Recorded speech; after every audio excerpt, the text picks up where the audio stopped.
Cracking everybody. Good morning. Oh, damn, what the hell is that? Anyways, I was asked a question. First of all, let me say this. I've been answering questions. You know, my video about why the no head up fades has gotten a lot of views. It's gotten me a lot of new subscribers. And people have been asking me questions regarding that, and I've been answering them. I don't want to get caught up in this whole, you know, black and brown thing, though. You know what I mean? I'm gonna answer this question because I think it's important, and the person asked the question sincerely, and he wanted to know um, why the problem started in the first place, basically, right? And why it's still the same when I feel it's not.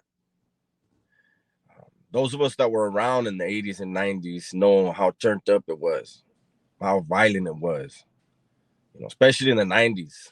You know, it's not that anymore in our communities. But let's go back. Let's answer the question. Let's try to answer the question. You can look within the comment section, my current comment section, and you're going to see people talking about how weak Mexicans are, how physically we can't defend ourselves, how we're too small and we'll lose 10 out of 10 times, and all this stuff. And I want you to keep that in mind. Okay. So back in the 60s and 70s,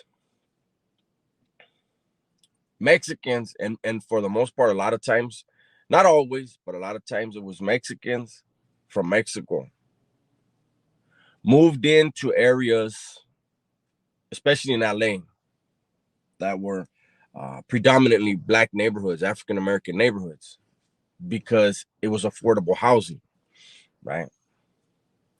And when they moved in there, a lot of them were getting robbed and bullied, just like the guys in the comment section currently, right?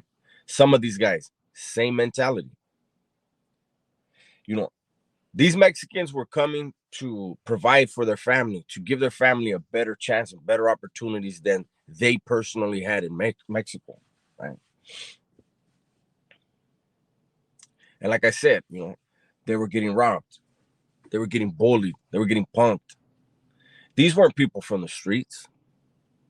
These were hardworking men, hardworking women, okay? Because the women were getting robbed too.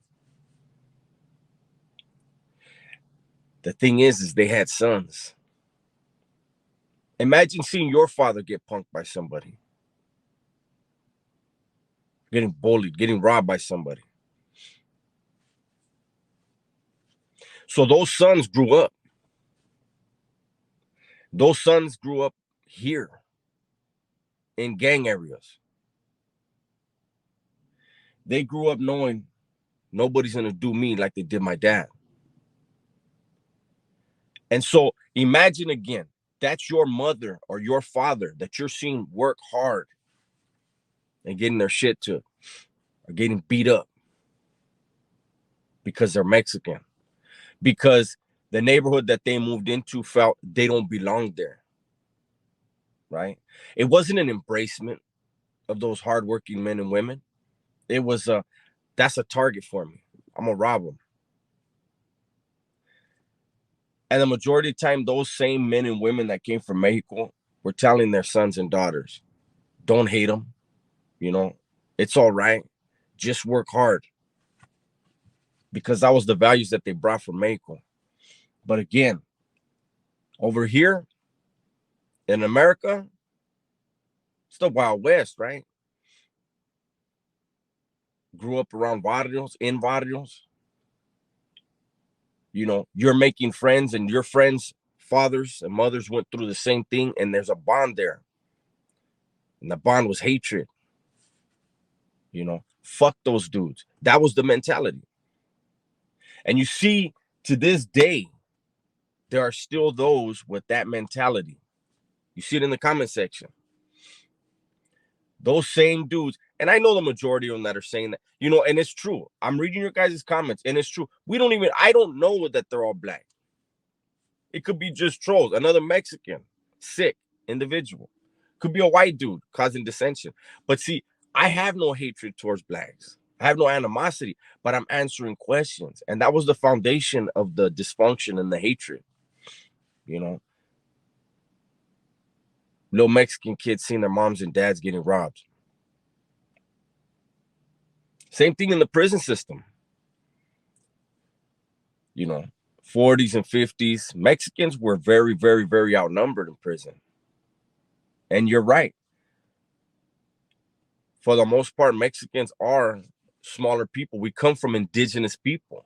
We're not known to be huge people. There are big ass Mexicans, a lot of them. But they went in the prison system, and the same thing. They were being bullied, right? And they banded together and formed something that said, "That's enough of that." Now the rabbit got the gun behind the prisons, right? That's their mentality. Is the rabbit's gonna get the gun now. It's our turn. And that started in the 50s in prison, right? But on the streets, look at today. It hasn't happened in a little while, but remember a couple years ago, I have a video about one of the incidents. But you had African Americans or blacks robbing paleteros, eloteros, people selling corn, people selling flour, whatever. And they were getting robbed, or their carts were getting kicked over. Why? Just because they were Mexican. They weren't doing nothing wrong. They were trying to make a living, just like in the beginning when it started.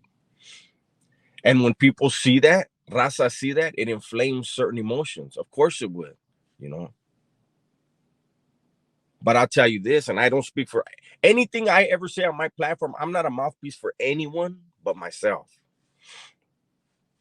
So I can tell you that, when the eloteros and the paleteros were getting robbed, I did see a video of a black family, a black man, and he took his kids with him, and he went to a paletero, and he said, "Yeah, I want everything on the cart," and he gave the paisa the money, gave him a bunch of money, and told him, "Keep everything, keep selling for the rest of the day, man. We support you and this and that." And I could tell you, I felt great about that, because not only did that man do it, but he did it with his kids. He planted a seed in his kids' hearts and minds. These are good, hardworking people. They deserve better. They deserve to be treated right. The majority of the comments that I get from my soul section, like I like to call it, is overwhelmingly positive. I can tell who's been to prison and who hasn't. And the positive comments from both, those who have and who haven't, I enjoy them, And like I said, a lot of these trolls, the ones talking shit, they never have their picture up. So I do have to take into account, it's probably just some fucking nut, not a black man, not a black woman.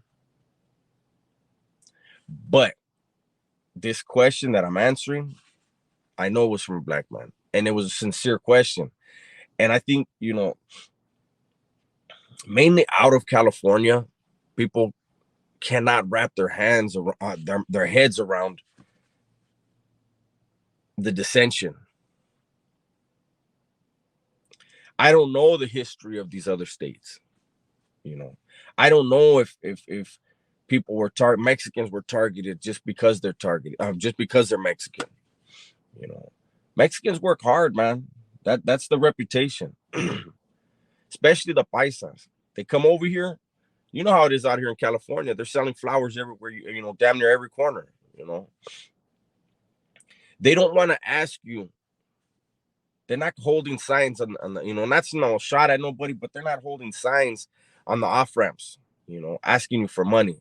They're trying to give you a service, give you some flowers, give you some corn, tamales, whatever it is, And these are things that they're, the flowers, they go and, go out of the way to get them. Or these tamales they're making with their hands, these women making with their whatever it is, the fruit, they're putting in their time to give you something that's great. And they're asking for a fair exchange, no robbery. Unfortunately, in the past, there was a lot of robberies. A couple years ago, there was a lot. And I'd like to think that in the hoods where that was happening, or the gangs them dudes were from, their big homies got on their ass. Don't do that. You want to fuck with a Mexican, fuck with a gang member. You're a gang member, fuck with a Mexican gang member. Both got guns. But that's where it stemmed from. It stemmed from people seeing their mother and father getting robbed. And it bred an animosity and a hatred towards a race of people. That's a fact. And like I said, those tensions aren't as bad out here no more. They're not. Believe me, I know. And if everyone would be like that African American family that went and helped the paletero, elotero, whatever, I don't remember what he was doing, but if they were like that and teaching their kids, and even in the hoods, to get an understanding where if there's beef, that's neighborhood beef, that's gangbanging shit, but when you see somebody working hard, you don't go and victimize them.